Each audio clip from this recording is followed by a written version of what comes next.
হযরত মুসা আলাইহিস সালামের জামানায় এক বৃদ্ধার একটি বাচ্চা মারা গেল। সেই দুঃখে বৃদ্ধা কাঁদতে লাগলো। তখন মুসা আলাইহিস সালাম বৃদ্ধাকে বললেন, তুমি কাঁদছো কেন? তখন বৃদ্ধা উত্তর দিল, আমার বাচ্চাটি মারা গেছে, তাই এই জন্যই আমি কাঁদতাছি। তখন মুসা আলাইহিস সালাম বললেন, বাচ্চাটির বয়স কত?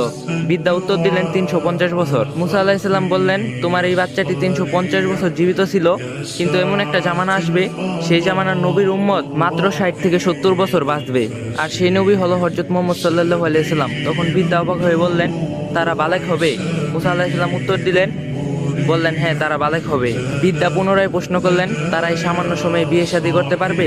মুসা আলাইহিস সালাম বললেন, তারা এই সামান্য সময়ে বিয়ে করবে এবং তাদের থেকে সন্তানও হবে। বৃদ্ধা পুনরায় প্রশ্ন করলেন, তারা এই সামান্য সময়ে কিভাবে নেকি এবং সওয়াব অর্জন করবে? তখন মুসা আলাইহিস সালাম বলেছেন, তারা এই সামান্য সময়ে এত নেকি অর্জন করবে যে তাদের নেকি যদি আমাদের উপর রাখা হয় তাহলে আমাদের নেকির কোনো নিশানাও থাকবে না, শুধুমাত্র তাদের নেকি দেখা যাবে। কারণ উম্মতি মুহাম্মদীকে আল্লাহ তাআলা এমন একটা মাসে দিবেন, সে মাসের নাম হলো রমজান মাস, যে মাসে একদিন ইবাদত করলে 83 বছরের সওয়াব তার আমলনামায় লেখা হবে। সুবহানাল্লাহ। আর এটা আমার নতুন পেজ, সবাই ফলো দিবা, লাইক দিবা, আর যদি ভিডিওটা ভালো লাগে শেয়ার করে দিবা।